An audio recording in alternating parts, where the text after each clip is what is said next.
नमस्कार दोस्तों, आप लोग का बहुत बहुत स्वागत है हमारी यूट्यूब के चैनल में एक बार फिर से। और दोस्तों यहाँ पे प्लाज्मा थेरेपी के बारे में हम इस वीडियो में बात करने वाले हैं जो कि कोरोना वायरस से रिलेटेड है। तो दोस्तों पूरी वीडियो शुरू से आखिरी तक देखते रहिए, तभी आपको समझ में आ पाएगा। दोस्तों यहाँ पे देश दुनिया में कोरोना के लिए फ़िलहाल कोई वैक्सीन नहीं है। इसे देखते हुए दिल्ली समेत कुछ राज्यों में कोरोना के गंभीर मरीजों में प्लाज्मा थेरेपी का प्रयोग किया जा रहा है। इसके काफ़ी अच्छे रिजल्ट भी यहाँ पे मिल रहे हैं। Drug controller general of India ने भी कोरोना के गंभीर मरीजों के इलाज के लिए प्लाज्मा थेरेपी को मंजूरी दे दी है। ऐसे में हम जानते हैं कि आखिर प्लाज्मा और प्लाज्मा थेरेपी क्या है और प्लाज्मा बैंक की यहाँ पे भूमिका क्या रहती है। दोस्तों प्लाज्मा रक्त में उपलब्ध एक तरल पदार्थ होता है, ब्लड में ये उपलब्ध होता है। इसका 92% भाग जो है पानी होता है। प्लाज्मा में पानी के अलावा protein, glucose, mineral, hormones, carbon dioxide होते हैं। शरीर में कार्बन डाइऑक्साइड का परिवहन रक्त के प्लाज्मा द्वारा होता है, यानी कि कार्बन डाइऑक्साइड जो है शरीर में प्लाज्मा के द्वारा यहाँ पे निकलती है। इसके अतिरिक्त रक्त में जो है सीरम, एल्बुमिन, कई तरह के प्रोटीन और इलेक्ट्रोलाइट्स भी पाए जाते हैं। दोस्तों वहीं ब्लड में कोशिकाओं यानी सेल जो पाए जाने वाले हीमोग्लोबिन और आयरन की वजह से खून का रंग यहाँ पे आपको लाल दिखता है। दोस्तों हार्ट शरीर में रक्त का जो है पूरा संचार करता है। कोरोना के अटैक के बाद शरीर वायरस से लड़ना शुरू करता है। यह लड़ाई एंटीबॉडी कहलाती है जो प्लाज्मा की मदद से ही बनती है। अगर शरीर पर्याप्त एंटीबॉडी बना लेता है तो कोरोना हार जाता है। दोस्तों अब प्लाज्मा थेरेपी के बारे में जान लेते हैं। भारत में इसकी चर्चा बीते कुछ समय में शुरू हुई जब दिल्ली में कुछ लोगों का प्लाज्मा थेरेपी के माध्यम से इलाज शुरू हुआ। दिल्ली के स्वास्थ्य मंत्री सत्येंद्र जैन ने भी प्लाज्मा थेरेपी से इलाज किया गया है। और दोस्तों फिर दिल्ली के बाद कर्नाटक में भी इसका ट्रायल शुरू हो गया और इसी को देखते हुए केरल, बिहार, महाराष्ट्र जैसे राज्य भी इस ट्रायल शुरू करने की दिशा में आगे बढ़ चुके हैं। असल में जब किसी इंसान को कोरोना का संक्रमण होता है तो उसका शरीर संक्रमण से लड़ने के लिए खून में एंटीबॉडी बनाता है।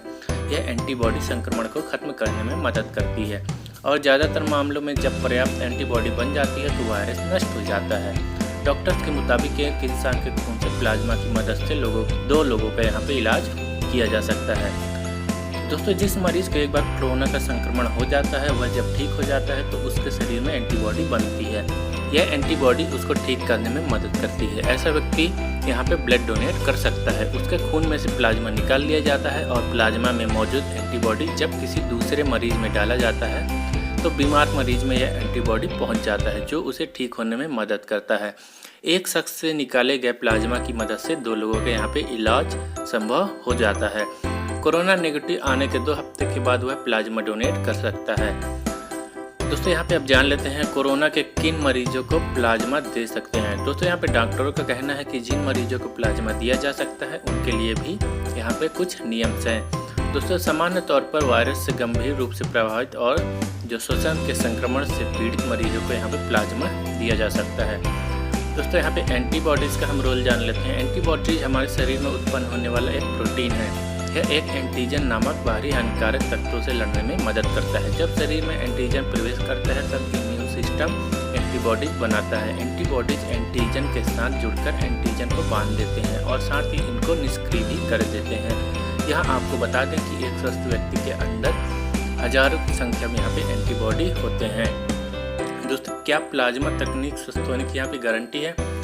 ऐसा माना जाता है कि यह पूरी तरीके से सही नहीं होगा। प्लाज्मा तकनीक यहाँ पे स्वस्थ होने की गारंटी है। ये जरूरी नहीं है कि एक व्यक्ति पर अगर कोई दवाई असर करती है तो उसका एंटीबैक्टीरियल ट्रांसफ्यूजन दूसरे पर भी असर करेगा ही। चीन में इसके इस्तेमाल से मरीजों की सेहत में सुधार देखा गया था।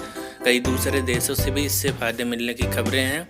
दोस्तों यहाँ पर प्लाज्मा थेरेपी के इतिहास के बारे में अगर मैं आपको बताना चाहूँ तो यहाँ पे 1890 में एक जर्मन फिजियोलॉजिस्ट एमिन वान बेइंग ने पाया कि जब उन्होंने डिप्थीरिया से संक्रमित खरगोश से सीरम लिया तो वह डिप्थीरिया के कारण होने वाले संक्रमण को रोकने में प्रभावी था। अतीत में कई प्रकार के प्रकोपों के दौरान यहाँ पे एक ही प्रकार के उपचारों का उपयोग किया गया है जिसमें स्पेनिश फ्लू महामारी 1918 में हुई थी।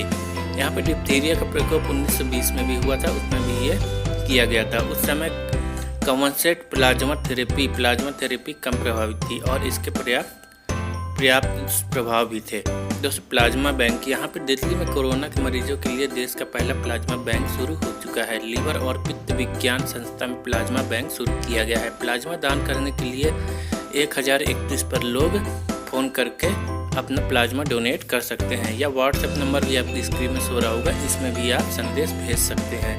तो दोस्तों उम्मीद है कि प्लाज्मा के बारे में आपको यहाँ पे जानकारी अच्छी लगी होगी और ये प्लाज्मा काफ़ी मददगार साबित हो सकता है। जो मरीज़ यहाँ पे कोरोना से जंग जीत चुके हैं उनका प्लाज्मा, जो मरीज़ कोरोना से यहाँ पे संक्रमित हैं उनके लिए उपयोग में लाया जा सकता है। दोस्तों यहाँ पे कोरोना मरीज जब ठीक हो जाता है तो उसके 1 से 2 हफ्ते के बाद वह प्लाज्मा डोनेट यहाँ पे कर सकता है।